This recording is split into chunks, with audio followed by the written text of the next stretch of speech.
Hi my students, today we will complete our chapter. Last time we stopped till the extraction of metals.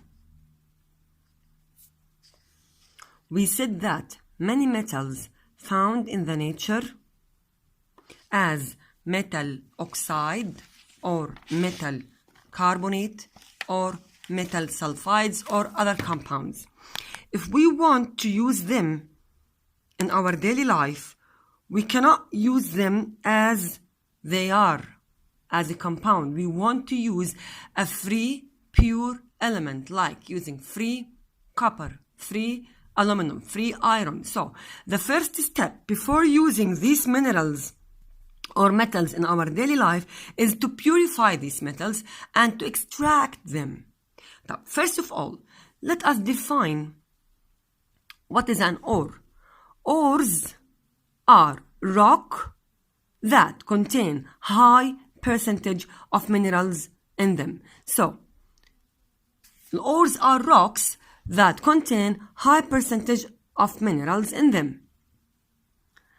The minerals that are found in the ores could be oxides, sulfides, or carbonates, as we said. These are the names of the main ores and their compounds. For example, the name of the rock that is containing aluminum oxide is bauxite. Bauxite, the name of the rock that is containing aluminum as a form of aluminum oxide. You must memorize the name of the ore and the formula also. Iron, its name or the name of the ore is hematite in a form of Fe2O3. Zinc in a form of zinc sulfide, which is zinc blend. Calcium in a form of limestone, calcium carbonate. You must memorize this table, and you must know also all of these ores must be mixed or are mixed with impurities like sand or other impurities. Later on in chapter 9, inshallah, next year, you will know the method of extraction in more details, but enough to know now the name of the metal and the ore and the formula. The general notes about extraction. If we want to extract any mineral or any metal of these metals, you must take care about these notes. The first note about extraction is the position of the element in the reactivity series. As you see here, we have the reactivity series or a part of the reactivity series. You must know the position of the element in the reactivity series. Any elements that are above carbon, this is carbon.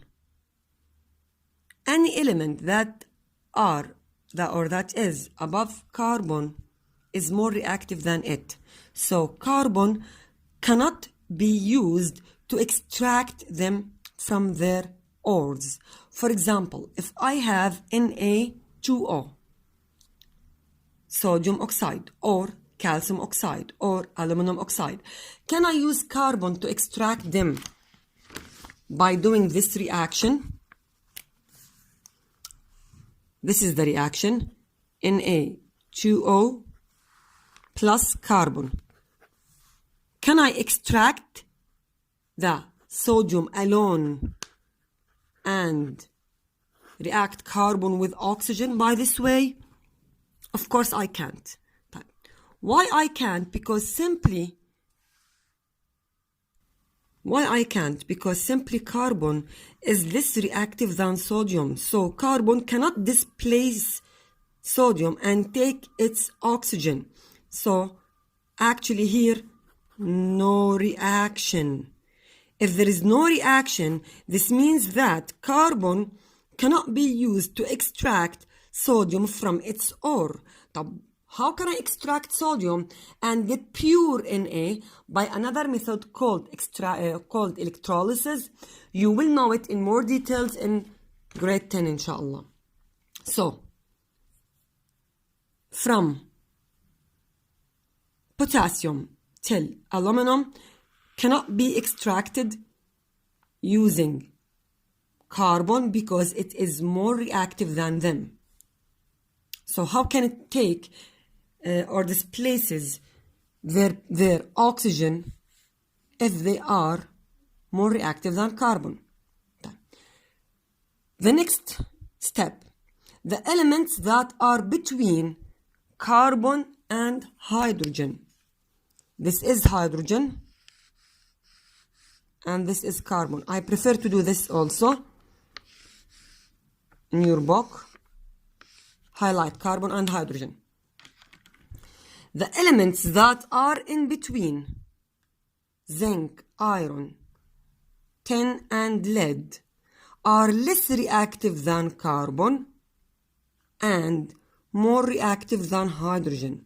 So they can be extracted, or I can extract them using carbon. So if I have zinc sulfide or iron oxide or tin oxide or lead oxide, whatever, I can use carbon to extract them by a displacement process. For example, carbon plus iron oxide, the carbon will displace iron to give us carbon monoxide plus iron alone, because carbon is more reactive than iron, so it can displace it. If I have, for example, lead oxide plus carbon, the same thing. I will get lead alone plus carbon oxide. So, in general, any element that is between carbon and hydrogen, I can extract it using carbon. How I will put the carbon with the element that I want, the compound that I want, zinc oxide, iron oxide, whatever, in a furnace called a blast furnace, heat both of them to do the displacement reaction, as you will see in more details in chapter 9. This is the blast furnace in chapter 9, page 227. You will know the steps of displacement in grade 10, inshallah. So this is the displacement reaction between iron and carbon, iron oxide and carbon, to get pure iron and something called molten slag. What is molten slag? What is this blast furnace? You will know it in more details in grade 10. Note number 3. Less reactive metals that are under hydrogen, like copper, silver, gold and platinum. These metals are less reactive than hydrogen and of course less reactive than carbon. These metals are found as a free element in the nature or as a native element in the nature. These metals we can extract them and use them directly. So we cannot find silver oxide in the nature. It is pure silver, and also pure gold, pure platinum, pure copper. So the least reactive elements in the reactivity series, which are copper, silver, gold and platinum, can be found in the nature as a native element or as a free element. So we can extract and then use them directly without using a blast furnace or an electrolysis or any other method of extraction. So let us make a quick summary about the story, the whole story. Any element above carbon cannot extract it because carbon is less reactive than them. So I can use another method, which is an electrolysis, which means using electricity by a reaction called decomposition. So I can decompose aluminum oxide by electrolysis to get aluminum and oxygen. So actually electrolysis, it is a decomposition by electricity to decompose the metal oxide to get a metal alone plus oxygen. How can I use this process, or when? If I have a metal which is more reactive than carbon, this process can be applied for any element, even for zinc or iron, but because it is very expensive, I prefer to use it, or they prefer, the scientists prefer using this method just for the elements that cannot be displaced using carbon. But if I can displace the element using carbon like zinc, iron, tin and lead, I will use carbon. Why? Because it is less expensive. So if I have two methods, one of them using carbon and a blast furnace to melt the metal and do the displacement reaction, or by electrolysis, I will choose the method which is less expensive, which is in this case the displacement using carbon. Any element under hydrogen, from copper till platinum, the elements that are under hydrogen can be found in the nature as a native element without an extraction process.